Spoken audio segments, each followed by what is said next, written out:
विष पीने से भाई उनके गले में जलन होगी, जहर पीना भाई कुछ तो इफेक्ट होगा। पता नहीं होगा कि नंदी महाराज जी को ही ऐसा क्यों बोला जाता है। डायरेक्ट हम भोलेनाथ जी को क्यों नहीं बोल सकते हैं, क्यों अपनी बात नहीं रख सकते? क्यों? एक तो जो सांसारिक जो हम मनुष्य हम जीवन यापन कर रहे हैं, तो हर Mahadev. Hello so good morning, नमस्ते। सबसे पहले आप सभी को मेरी तरफ से, मेरे गांव की तरफ से सभी को बहुत बहुत महाशिवरात्रि की हार्दिक शुभकामनाएं। और ऐसे ही भोलेनाथ आप पे, आपके परिवार पे, हर किसी पे कृपा बनाए रखे और आप लोग आगे बढ़ते रहे। तो सुबह का टाइम है भाई, नहा धो करके अब जा रहे हैं मंदिर पे। सबसे पहले पानी चढ़ाएंगे। आज व्रत है, लगभग 10 सवा 10 हो चुके हैं, अब धूप भी आ चुकी है गांव में। अब जाएंगे पानी चढ़ाएंगे। जिस जो जा रही है मम्मी मेरे साथ में, मम्मी और मैं जाने वाले हैं पानी। आ गए? छोला बन रहा अंदर। क्या बन रहा? छोला।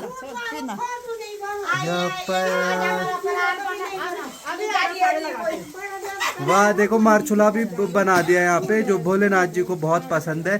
फलार वगैरह ये सब चीजें, ये देखो। हाँ तो भाई देखो सब चले आ गए हैं भाई, पानी चढ़ा के आगे। ये कुछ ना कुछ मांगने के लिए ना आज सबसे पहले पहुंच जा रहे हैं।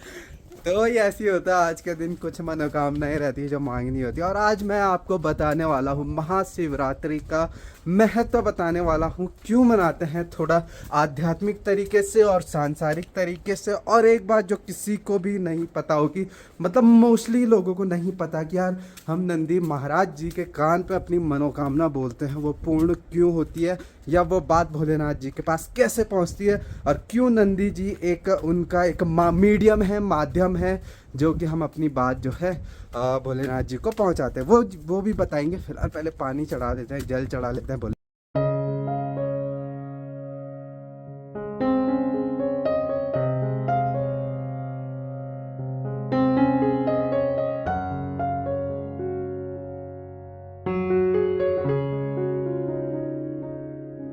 तो भाई देखो पूजा का सामान और बेलपत्र।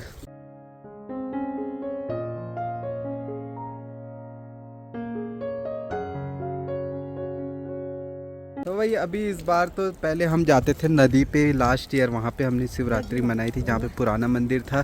तो पानी भी नंगे पैर जाके वहाँ से लेके आते थे, लेकिन इस बार यहीं पे पानी है, लोटा है, मंदिर है, सब कुछ है, तो यहीं पे पानी भर के यहीं से जल चढ़ाएंगे। चलो भाई सूर्य देवता भी आ गए। सबसे पहले सूर्य देवता को मम्मी चढ़ा रही है पानी, जल।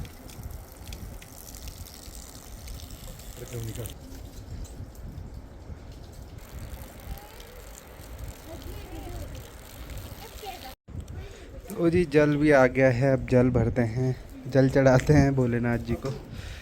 सब चढ़ा रहे हैं।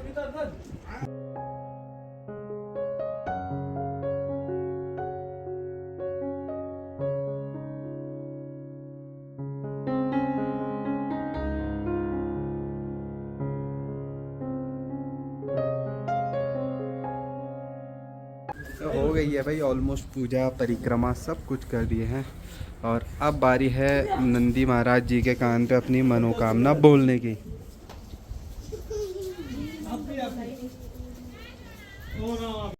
तो यहाँ पे देखो भाई संतोषी भी आ गई है, जिसकी परसों शादी देख रहे थे आप लोग। यहाँ पे मेरी बुआ है वैसे रिश्ते में। तो अच्छा लगा भाई, और टीका भी लगा दिया, चंदन का टीका, जो कि ठंडक पहुँचा रही है पूरे मन में, पूरे हृदय में। मेरे पानी चढ़ाया तूने? नहीं चढ़ाया, खाली प्रसाद खाया तूने, केला खाया।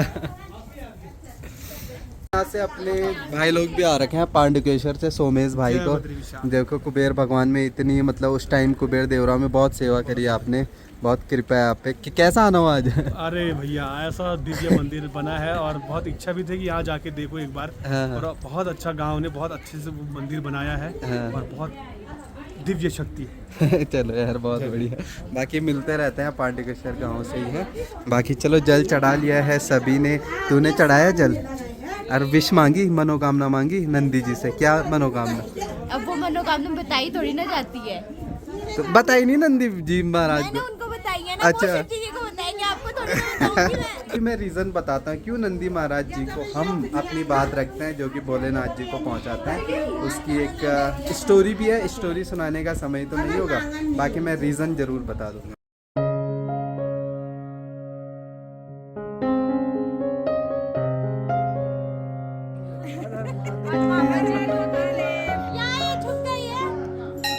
छुप गई है यहाँ पे रिम्पी। हर हर महादेव।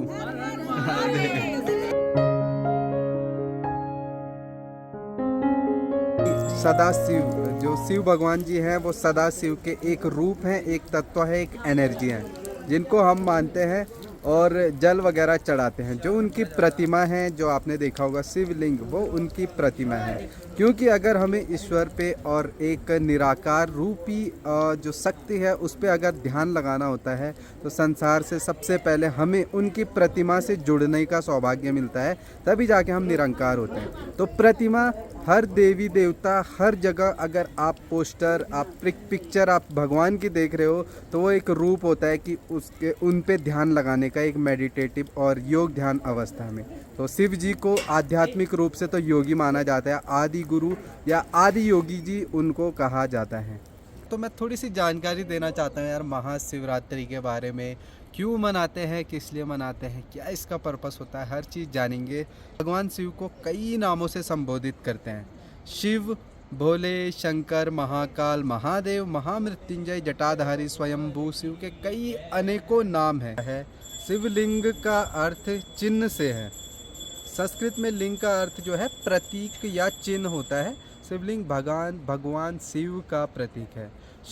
शिव परमात्मा है, रचयिता है। आप बोलेंगे यार रचयिता तो ब्रह्मा होते हैं, और जो शंकर है हम उसको डिस्ट्रॉयर बोलते हैं। डिस्ट्रॉय, जब कुछ चीज़ डिस्ट्रॉय होती है तभी उत्पन्न होती है, जब कुछ चीज़ ख़त्म होती है तभी उत्पन्न होती है। इसलिए सदा शिव को या शिव जी को हम रचयिता भी कह सकते हैं। शिव की आराधना शिवलिंग से होती है। उनका कोई आकार नहीं है, वह निरंकारी है, वह बिंदु है इस संसार को चलाने वाली ऊर्जा। जो आज महाशिवरात्रि है तो भाई दिन तो हम सुनते ही है, रात्रि का क्या इतना मतलब महत्व होता है, वो दो प्रकार से आप समझ सकते हैं। एक तो जो सांसारिक, जो हम मनुष्य हम जीवन यापन कर रहे हैं, तो हमारे सांसारिक जो बुद्धि से हम समझ सकते हैं, ये समझते हैं कि आज जो है शिव और शक्ति का मिलन हुआ था, मतलब माता पार्वती शिव भगवान जी का विवाह हुआ था। हम इस तरीके से समझते हैं, जो कि हम संसार के लोग समझते हैं, जो कि अच्छा भी है, ठीक है। दूसरी बात है आध्यात्मिक रूप से अगर हम समझिए, जो भी योगी साधु संत हैं वो आध्यात्मिक विचार लेके उत्पन्न रहते हैं, उनके मन में आध्यात्मिक से रिलेटेड रहते हैं। तो आज का दिन कुछ ऐसे होता है जो पंचांग से डेट निकाली जाती है, तो शिवरात्रि ऐसे रात्रि जब शिव और शक्ति का मिलन होता है, और एक ऐसी एनर्जी जो प्रकृति नेचर में या पूरे ब्रह्मांड में सर्कुलेट होती है, उसको आज हमें महसूस करना होता है। वो कैसे? कुछ इस तरीके से, जो उत्तरी गोलार्ध में अपना आप समझ सकते हैं जो अर्थ है वो इस तरीके से टिल्ट है, और इसके सराउंडिंग में जो नवग्रह है या ब्रह्मांड में आकाश गंगाएं हैं, तो कुछ इस तरीके से फ्रीक्वेंसी एनर्जी या उनका जो मूवमेंट रहता है कुछ इस डायरेक्शन में, इस एंगल से रहता है कि आज के दिन ऐसा होते, ऐसी फ्रीक्वेंसी वाइब्रेशन महसूस की जा सकती है। जो आप समझते हैं कि मनुष्य शरीर में जो कि 7 चक्र होते हैं, जो उसमें जो कुंडलिनी जागृत करने की जो चक्र होता है इन मनुष्य के अंदर, जो कि होता है मूलाधार चक्र, तो उसको भी एक्टिवेट करना या अनुभव करने का जो सबसे बेहतर समय माना जाता है आज के दिन, महाशिवरात्रि के दिन। तो इसलिए एक धार्मिक तरीके से ये भी है, और उनको तो आदि योगी भी कहा जाता है। दूसरी बात ये कि हम जब भी भोलेनाथ जी की हम क्या करते हैं, पूजा करते हैं, जल चढ़ाते हैं, और जब भी हमें कुछ मांगना होता है तो हम डायरेक्ट भोलेनाथ जी के पास जा कर के अपनी रिक्वेस्ट नहीं डालते हैं, क्योंकि वो योगी हैं, समाधि में रहते हैं और हमेशा मेडिटेटिव एक एकांत के उसमें रहते हैं। समाधि में जब रहते हैं तो हम उनको डायरेक्टली जा कर के डिस्टर्ब करके अपनी बात नहीं मनवा सकते या अपनी बात नहीं पहुंचा सकते। इसलिए हम नंदी महाराज जी के कानों में अपनी मनोकामना, जो भी अपने दिल की बात रहती है, जो भोलेनाथ जी के पास पहुंचानी होती है, तो उनको इसलिए बताते हैं क्योंकि भोलेनाथ जी के पास सिर्फ नंदी महाराज जी हैं, जो कि 24 घंटे हर क्षण, हर महीने, हर दिन, हर साल रहते हैं। तो उन्हीं के सामने रहते हैं, जो कि उनके सेवक भी माने जाते हैं और सबसे बड़े भक्त भी माने जाते हैं। तो इससे आप मतलब यह है कि हमारी बात इसलिए नंदी महाराज जी को पहुंचाते हैं। जैसे ही भोलेनाथ जी कभी, शिव भगवान जी कभी अपने समाधि से उठे, अपने मेडिटेटिव स्टेट से, ध्यान से उठे, तो नंदी महाराज जी उनको हमारी बात पहुंचा देते हैं। तो तो ये कुछ इस कहानी है कि नंदी महाराज जी को हम अपनी बात क्यों रखते हैं, क्यों अपनी मनोइच्छाएं उनको बताते हैं। और वो नंदी महाराज जी एक मैं मानता हूँ कि एक प्रतीक है पेशेंस का। पेशेंस मतलब धैर्य का। कितना धैर्य है कि वो भोलेनाथ जी के सामने हैं, उन्हीं को देख रहे हैं, उन्हीं को निहार रहे हैं, उन्हीं के पास हैं। और हमारे पास इतना धैर्य नहीं रहता है, जो हम सांसारिक लोग हैं, हम उनके सामने उतना 1 घंटे भी नहीं बैठ सकते हैं। तो इसलिए हम नंदी महाराज जी के पास कान पे बोल देते हैं। तो ये है थोड़े धैर्य की कमी हमारे अंदर है। धैर्य हो जाए, शांत हो जाए, मन एकांत हो जाए, जो त्रिनेत्र हमारा जो सेंटर माइंड होता है, आज्ञा चक्र होता है, जब अगर वो खुल जाए उस मेडिटेटिव ध्यान स्टेट में, तो शायद हम उस परमात्मा को, उस परम पिता को समझ सकते हैं, उनको महसूस कर सकते हैं, उस निराकार को महसूस कर सकते हैं।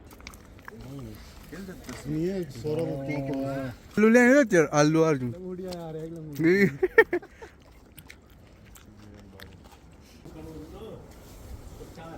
शिवरात्रि के दिन क्या क्या ही बनता है। देखो, गेहूं को भुना है, ये होता है मंडुए को भुन रखा है।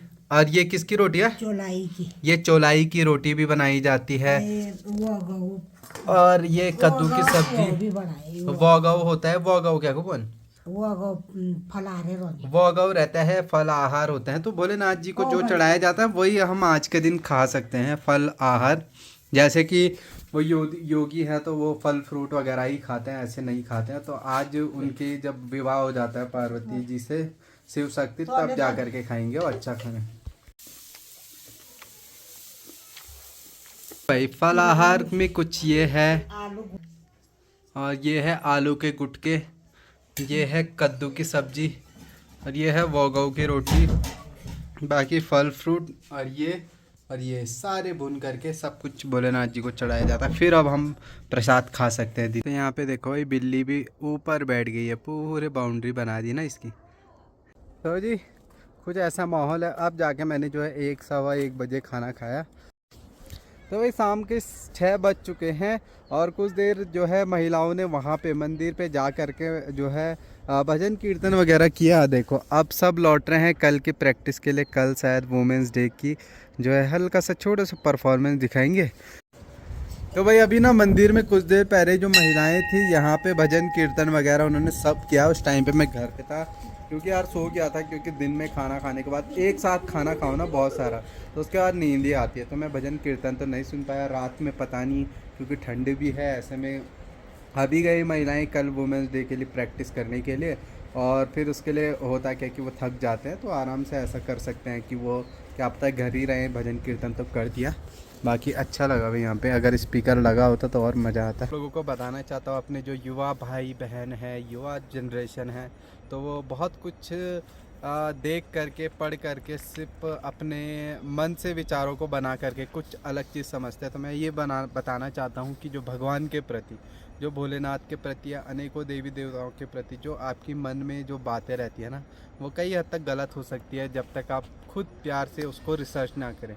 जैसे आप समझते हैं कितना कुछ भोलेनाथ जी के नाम पे जो युवा पीढ़ी कर रही है, वो तो बस आप समझ ही रहे होंगे कि भोलेनाथ जी के नाम पर कि वो इस पदार्थ का सेवन करते हैं उसका। तो भाई उसका रीज़न भी है कहीं ना कहीं, अगर मानते हैं हम, तो उसका रीज़न ये है क्योंकि उन्होंने तो भाई समुद्र मंथन के समय पे विष पिया था। विष पीने से भाई उनके गले में जलन होगी, जहर पीना, भाई कुछ तो इफ़ेक्ट होगा। तो वही इफ़ेक्ट को दूर करने के लिए, उस पीड़ा को दूर करने के लिए अगर ऐसा करते हैं भोलेनाथ जी, तो एक मजबूरी आप समझ सकते हैं। बाकी भाई आज पूरे दिन ना मौसम बड़ा प्यारा लगा, बहुत अच्छा रहा। तो ऐसे दिनों में ना लोग दूर दूर तक जाते थे, और मेरा पहले तो प्लान था टिम्मर सेना जाने का, जहाँ पे जो बर्फ़ से शिवलिंग बनती है, बहुत बड़ी शिवलिंग बनती है मलारी गांव से आगे, इंडो तिब्बत बॉर्डर के आगे जो नीति विलेज है, वहीं पे टिम्मर सेना है। तो बिल्कुल अमरनाथ की तरह है, जहाँ पास ही है, एक दिन में आ जा सकते हैं। लेकिन बर्फ़ होने की वजह से वहाँ हम जा नहीं पाए, और ऐसे थोड़ा काम की वजह से इधर उधर जाना इम्पॉसिबल हो गया। तो जी फिलहाल किचन में बैठे हुए हैं, मौसम क्लियर था, आज गर्मी अच्छी थी। और बाकी कल आपको दिखाएंगे वुमेंस डे किस तरीके से हमारी गांव की महिलाएं सेलिब्रेट करेंगे, आपको बहुत मज़ा आने वाला है। फिलहाल दोस्तों इसके साथ ब्लॉग को एंड करते हैं, मिलते हैं अगले नेक्स्ट ब्लॉग में, तब तक के लिए take care, bye bye, love you, bye दोस्तों।